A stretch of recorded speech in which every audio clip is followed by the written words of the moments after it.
नमस्कार, झारखंड की खबरों में आप सबों का स्वागत है। आइए जानते हैं आज की तमाम बड़ी खबरों को। इससे पहले आपने चैनल को सब्सक्राइब नहीं किया है तो प्लीज चैनल को सब्सक्राइब कर बेल आइकन को प्रेस कर दीजिए ताकि खबरों का अपडेट आपको मिलता रहे। बढ़ते हैं खबरों की ओर। देवघर एयरपोर्ट से स्पाइसजेट और इंडिगो जल्द भरेगी उड़ान, अधिकारियों ने लिया जायजा। देवघर एयरपोर्ट में रनवे की टेस्टिंग सफल होने और टर्मिनल पूरी तरह से तैयार होने के बाद अब एयरलाइंस कंपनियां यहां से हवाई सेवा शुरू करने की तैयारी में है। देवघर एयरपोर्ट से दो एयरलाइंस कंपनियां स्पाइसजेट और इंडिगो ने हवाई सेवा शुरू करने के लिए सैद्धांतिक मंजूरी दे दी है। स्पाइसजेट और इंडिगो के मार्केटिंग अफसर ने 2 दिनों तक देवघर एयरपोर्ट का जायजा लिया। इस दौरान उड़ान शुरू करने से पूर्व तय मानकों को पूरा करने के लिए टर्मिनल बिल्डिंग से लेकर एप्रॉन तक की व्यवस्था का निरीक्षण किया। टर्मिनल बिल्डिंग में एयरपोर्ट अथॉरिटी ऑफ इंडिया के अधिकारियों के साथ एयरलाइंस कंपनियों के ऑफिसर ने बैठकर एक बिंदुओं की समीक्षा कर सुरक्षा के मानकों की पूरी रिपोर्ट का अवलोकन किया। इसके साथ ही संथाल परगना और आसपास के धार्मिक स्थल, टूरिस्ट प्लेस और एयरपोर्ट से इसकी दूरी की जानकारी प्राप्त की। देवघर में होटल स्टैंडर्ड की सुविधा समेत देवघर में औद्योगिक और शैक्षणिक संस्थान की वर्तमान स्थिति से एयरलाइंस कंपनियां के अफसर अवगत हुए। कोडरमा में 71 संक्रमितों ने दी कोरोना को मात, शुक्रवार को मिले 48 नए मामले। कोडरमा जिले में कोरोना के नए मरीजों के मिलने का सिलसिला जारी है। शुक्रवार को सदर अस्पताल में हुई जांच में 48 नए मरीजों की पहचान हुई। आरटीपीसीआर से हुई जांच में 31, रैपिड एंटीजन टेस्ट किट से 4 और टूनेट हुई जांच में 13 लोगों के संक्रमित होने की पुष्टि हुई है। इसके साथ ही जिले में कोरोना के सक्रिय मामलों की संख्या बढ़कर 608 हो गई। इसमें सबसे बड़ी बात यह है कि जिस तेजी से जिले में कोरोना संक्रमण का ग्राफ बढ़ रहा है, उसी ग्राफ में कोरोना पीड़ित मरीज स्वस्थ भी हो रहे हैं। बताया जाता है कि शुक्रवार को होम आइसोलेशन में रह रहे 71 मरीज कोरोना को मात देकर स्वस्थ हुए। झारखंड में 3825 नए कोरोना संक्रमित मिले, वहीं 866 स्वस्थ भी हुए। 8 मरीजों की हुई मौत। शुक्रवार को झारखंड में 3825 नए कोरोना संक्रमित मिले हैं। इसमें सबसे अधिक रांची में 1543 संक्रमित मिले, वहीं पूर्वी सिंहभूम में 593 संक्रमित मिले हैं। इस दौरान 8 लोगों की मौत भी हुई। राज्य में एक्टिव केस की संख्या 17,206 पर पहुंच गई। वहीं कोरोना से अब तक 5,161 लोगों की मौत हो चुकी है। कहां से कितने संक्रमित मिले 24 घंटे के भीतर, आइए जान लेते हैं। बोकारो से 216, चतरा से 95, देवघर से 168, धनबाद से 93, दुमका से 76, पूर्वी सिंहभूम से 593, गढ़वा से 26, गिरिडीह से 17, गोड्डा से 34, गुमला से 38, हजारीबाग से 153, जामताड़ा से 70, खूंटी से 104 लोग संक्रमित पाए गए। वहीं कोडरमा से 48, लातेहार से 28, लोहरदगा से 55, पाकुड़ से 5, पलामू से 67, रामगढ़ से 83, रांची से 1543, साहिबगंज से 14, सरायकेला से 50, सिमडेगा से 74, पश्चिमी सिंहभूम से 175 लोग नए संक्रमित पाए गए। पीएम मोदी ने कोरोना वैक्सीनेशन अभियान को बताया ऐतिहासिक, कहा 5 दिन में 1.5 करोड़ बच्चों को पहली खुराक। प्रधानमंत्री नरेंद्र मोदी ने वीडियो कॉन्फ्रेंसिंग के जरिए शुक्रवार यानी आज कोलकाता में चित्तरंजन राष्ट्रीय कैंसर संस्थान के दूसरे परिसर का उद्घाटन किया। इस दौरान पश्चिम बंगाल की मुख्यमंत्री ममता बनर्जी भी मौजूद रहीं। उद्घाटन समारोह के दौरान पीएम ने कोरोना वैक्सीनेशन अभियान को एक उपलब्धि बताते हुए कहा कि मात्र 5 दिनों में ही 15 से 17 साल तक के रिकॉर्ड यानी कि 1.5 करोड़ बच्चों को वैक्सीनेशन की पहली डोज दी जा चुकी है। उन्होंने कहा कि संपूर्ण पात्र आबादी में से करीब 90% से अधिक को कोरोना वैक्सीन की कम से कम 1 डोज मिली है। बता दें कि 3 जनवरी 2022 से 15 से 18 साल तक के बच्चों के वैक्सीनेशन शुरू किया गया था, जिसके बाद लाखों बच्चों ने कोविन ऐप के जरिए रजिस्ट्रेशन करवाया था। पीएम मोदी ने उद्घाटन समारोह के दौरान कहा कि कोरोना का नया वेरिएंट ओमिक्रॉन से सावधान रहने की जरूरत है। इसकी वजह से कोरोना के मामले बढ़ रहे हैं। शिक्षक बनने वालों के लिए खुशखबरी, जल्द होने वाली है जेटेट की परीक्षा।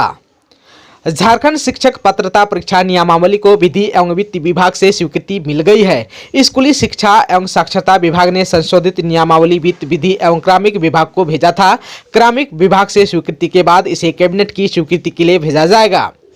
उम्मीद है कि सितंबर में झारखंड शिक्षक पात्रता परीक्षा आयोजित की जाएगी। झारखंड शिक्षक पात्रता परीक्षा में शामिल होने के लिए अभ्यर्थी का झारखंड से मैट्रिक और इंटर की परीक्षा पास होना अनिवार्य होगा। आरक्षित वर्ग के अभ्यर्थियों को इससे छूट दी गई है। आप सबको बता दूं कि पहले दूसरे राज्य के अभ्यर्थी भी झारखंड शिक्षक पात्रता परीक्षा में शामिल होते थे। आप सबको बता दूं कि झारखंड शिक्षक पात्रता परीक्षा झारखंड एकेडमिक काउंसिल द्वारा ली जाएगी। राज्य में पिछली पात्रता परीक्षा वर्ष 2016 में हुई थी। पिछले 5 वर्ष से राज्य में शिक्षक पात्रता परीक्षा नहीं हुई है, जबकि शिक्षा के अधिकार अधिनियम के तहत प्रति वर्ष पात्रता परीक्षा लेने का प्रावधान है। पेयजल विभाग में सहायक इंजीनियरों की नियुक्ति के लिए प्रक्रिया शुरू, जानिए आवश्यक योग्यता और शर्तें। पेयजल एवं स्वच्छता विभाग की ओर से जल जीवन मिशन के क्रियान्वयन के लिए अनुबंध पर कनीय और सहायक अभियंता के 139 पदों पर नियुक्ति की प्रक्रिया पूरी कर ली गई है। नियुक्ति को लेकर विभाग की ओर से एजेंसी का चयन भी कर लिया गया है। एजेंसी को ही विज्ञापन निकालने से लेकर नियुक्ति प्रक्रिया पूरी करने की जिम्मेवारी सौंपी गई है। विभागीय अधिकारियों के अनुसार इसी माह एजेंसी की ओर से विज्ञापन निकालकर नियुक्ति की प्रक्रिया शुरू की जाएगी। विभाग में कनीय अभियंता के 96 और सहायक अभियंता के 43 पदों पर बहाली होनी है।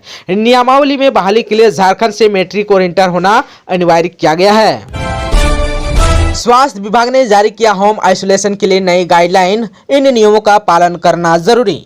कोरोना संक्रमण के बढ़ते मामलों के मद्देनजर सभी जिलों को होम आइसोलेशन की नई गाइडलाइंस जारी की गई है। स्वास्थ्य विभाग के अपर मुख्य सचिव अरुण कुमार सिंह ने कहा है कि केंद्र सरकार ने होम आइसोलेशन की नई गाइडलाइंस जारी की है, जिसका पालन राज्य में सुनिश्चित कराना है। इसके तहत एसिम्प्टोमेटिक और हल्के लक्षण वाले संक्रमितों को होम आइसोलेशन में रखना है। स्वास्थ्य सचिव अरुण कुमार सिंह ने भी सभी उपायुक्तों को पत्र लिखकर संक्रमितों की समुचित देखभाल और इलाज के निर्देश दिया है।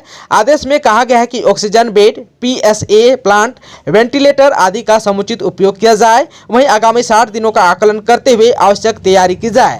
उन्होंने कहा कि कर्मचारियों को पूरी तरह तैयार रखा जाए, मॉक ड्रिल कर तैयारी का जायजा लिया जाए, कोविड अस्पतालों में बेड उपलब्ध कराया जाए, निजी अस्पतालों को भी आवश्यक निर्देश जारी किया जाए।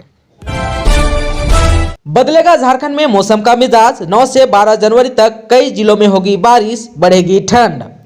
पश्चिमी विक्षोभ यानी राजस्थान से उठे साइक्लोनिक सर्कुलेशन और उत्तर से आ रही हवा के कारण 8 जनवरी से एक बार फिर झारखंड के मौसम में बदलाव हो सकता है। इस दौरान 9 से 12 जनवरी तक राज्य के विभिन्न हिस्सों में बारिश हो सकती है। मौसम विभाग के अनुसार 8 जनवरी को बादल छाए रह सकते हैं।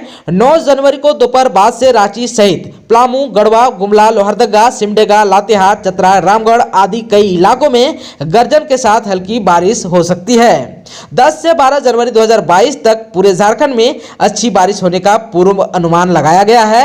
2 दिनों तक न्यूनतम तापमान में 2 से 3 डिग्री की बढ़ोतरी हो सकती है। 12 जनवरी के बाद न्यूनतम तापमान में कमी आ सकती है। तापमान में 3 से 4 डिग्री सेल्सियस की कमी आने से ठंड बढ़ेगी। झारखंड के इन जिलों में दौड़ेगी बुलेट ट्रेन, तैयारी शुरू। वाराणसी से हावड़ा तक बनेगा हाई स्पीड ट्रैक। गया से चतरा और गया डाल्टनगंज रेल लाइन के बाद वाराणसी से हावड़ा तक एक नई रेल लाइन बिछाने की योजना पर रेलवे ने तैयारी शुरू कर दी है। उधर बिहार झारखंड को जोड़ते हुए एक नई रेल लाइन बिछाकर बुलेट ट्रेन चलाने की योजना को लेकर रेलवे में पत्राचार भी शुरू हो गया है। इससे उम्मीद जगी है कि बिहार झारखंड होकर भी बुलेट ट्रेन रेल पटरी पर दौड़ेगी। रेलवे के एक अधिकारी ने बताया कि नई रेल लाइन वाराणसी से कोडरमा, गया, धनबाद स्टेशन होते हुए हावड़ा तक बिछाई जाएगी।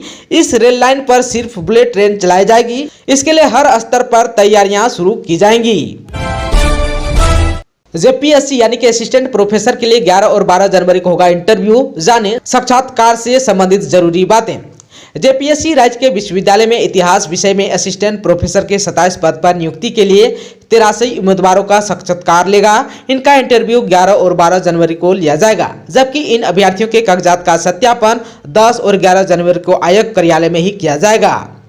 83 उम्मीदवारों में अनुसूचित जनजाति के 46, अनुसूचित जाति के 16, BC 1 के 18 और OBC 2 के 3 उम्मीदवार शामिल हैं। इतिहास विषय में रांची विश्वविद्यालय में एक भी पद रिक्त नहीं है, जबकि विनोबा भावे विश्वविद्यालय में 12 पद, सिधो कानू मुर्मू विश्वविद्यालय में 4 पद, नीलांबर पीताम्बर विश्वविद्यालय में 6 पद और कोल्हान विश्वविद्यालय में 5 पद रिक्त हैं। कोरोना से लड़ाई के लिए गुमला जिला प्रशासन की तैयारी। RT-PCR जांच केंद्र 20 जनवरी से होगा चालू। गुमला में आरटीपीसीआर जांच केंद्र 20 जनवरी से चालू हो जाएगी। आरटीपीसीआर केंद्र स्थापित होने के बाद गुमला में कोरोना जांच की सुविधा बढ़ जाएगी और लोगों को तुरंत कोरोना जांच की रिपोर्ट मिल पाएगी। उक्त बातें गुमला के उपायुक्त शिशिर कुमार सिन्हा ने कही। उन्होंने कहा कि 15 से 18 वर्ष के आयु वर्ग के बालक बालिकाओं को कोविड-19 का टीकाकरण हो रहा है। जिले में 74,000 बालक बालिकाओं का कोरोना का टीका लगाने हेतु लक्ष्य निर्धारित है, जिसमें से 4 जनवरी तक 14,000 बालक बालिकाओं का कोरोना का प्रथम डोज का टीका लगाया गया है। आने वाले एक सप्ताह के अंदर शेष लक्षित सभी बालक बालिकाओं को 100% टीकाकरण से आच्छादित कर लिया जाएगा। इसके साथ ही 10 जनवरी से 60 वर्ष अधिक आयु वर्ग के लोगों का बीपी, शुगर आदि से ग्रसित व्यक्तियों, स्वास्थ्यकर्मी एवं फ्रंटलाइन कर्मियों को बूस्टर डोज भी दिया जाना है, जिसके लिए रणनीति तैयार कर ली गई है। ससमय चिन्हित लोगों को भी बूस्टर डोज दे दिया जाएगा। चतरा के किशोरों में दिख रहा है टीका को लेकर उत्साह। 3232 लोगों ने करा लिया वैक्सीनेशन। चतरा के उपायुक्तों के आह्वान पर जिले में 15 से 18 वर्ष के किशोरों के बीच कोविड का टीका लगाया जा रहा है। टीका लगाने के बाद स्वास्थ्य कर्मी कोरोना गाइडलाइंस का पालन करने की सलाह दे रहे हैं। जिले में 3 जनवरी से 15 से 18 वर्ष के किशोर किशोरियों के लिए कोविड टीकाकरण शुरू किया गया है। अब तक जिले में 3232 किशोरों को टीका लगाया गया है। दोस्तों, चैनल पर आप नए हैं तो प्लीज चैनल को सब्सक्राइब कर बेल आइकन को दबा दीजिए ताकि खबरों का अपडेट आपको मिलता रहे। इसके साथ ही आज की खबरों में बस इतना ही। हमें दीजिए इजाजत। नमस्कार।